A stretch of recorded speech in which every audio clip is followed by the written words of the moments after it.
दलित, पिछड़ा वर्ग, अति पिछड़ा वर्ग, आदिवासी वर्ग, आपके खिलाफ इस देश में 24 घंटा अत्याचार होता है। आपको दबाया जाता है, आपको शिक्षा के सिस्टम में रोका जाता है, आपके खिलाफ पेपर लीक किया जाता है और आपके करियर को रोकने के लिए, खत्म करने के लिए किया जाता है। हमने 3 मांगे की हैं। सबसे पहले जाति जनगणना, सही तरीके का जाति जनगणना जो हमने तेलंगाना में किया। दूसरी बात,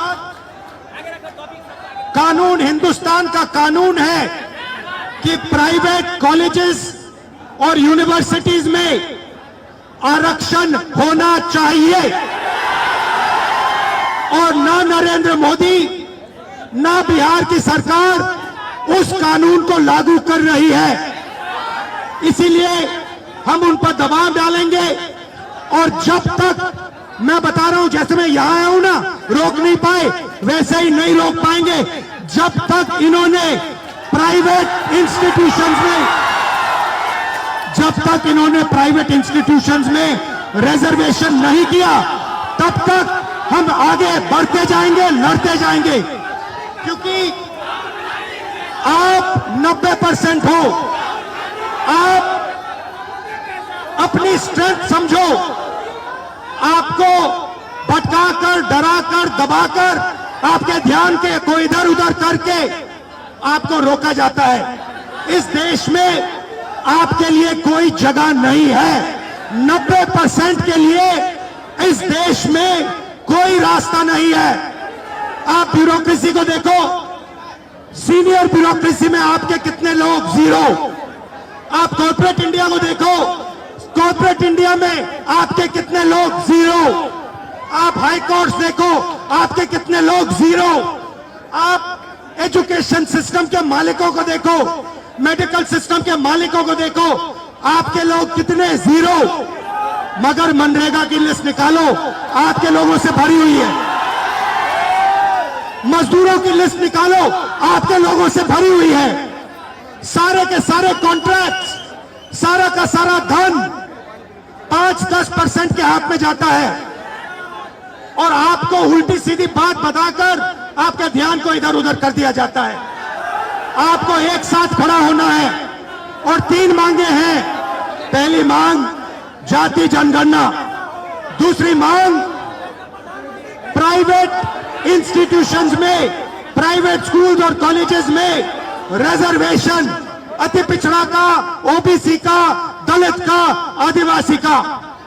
तीसरी बात, एससी एसटी सब प्लान, जो आपका पैसा है, जो आपको नहीं दिया जाता है, आपको वो दिया जाना चाहिए। ये 3 चीजें कहने में आपसे आया था।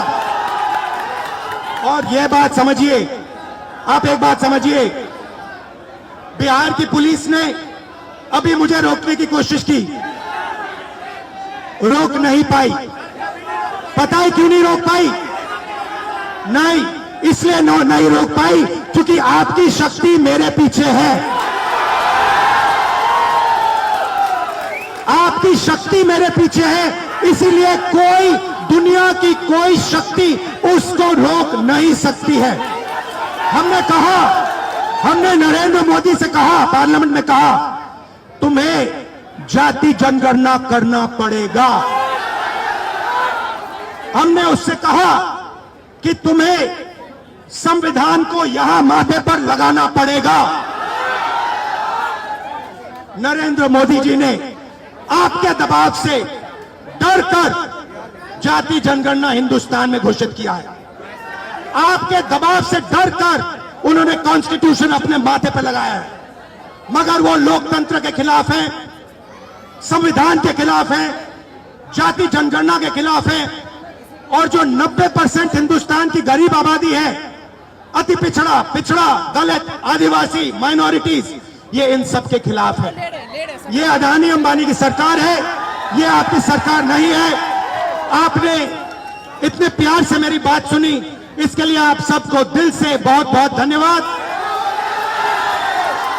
मैं जानता हूं SC ST अति पिछड़ा हॉस्टल्स में यहां क्या होता है। मैं आपको गारंटी देता हूं, जैसे ही हिंदुस्तान में सरकार आएगी, जैसे ही बिहार में हमारी सरकार आएगी, हम ये सारा का सारा बदल देंगे और आपके लिए जो होना चाहिए वो करके दिखाएंगे। लेटेस्ट अपडेट्स और ताजा तरीन खबरों के लिए TV1 इंडिया लाइव को सब्सक्राइब कीजिए और नोटिफिकेशन पाने के लिए बेल आइकॉन को दबाना मत भूलिए।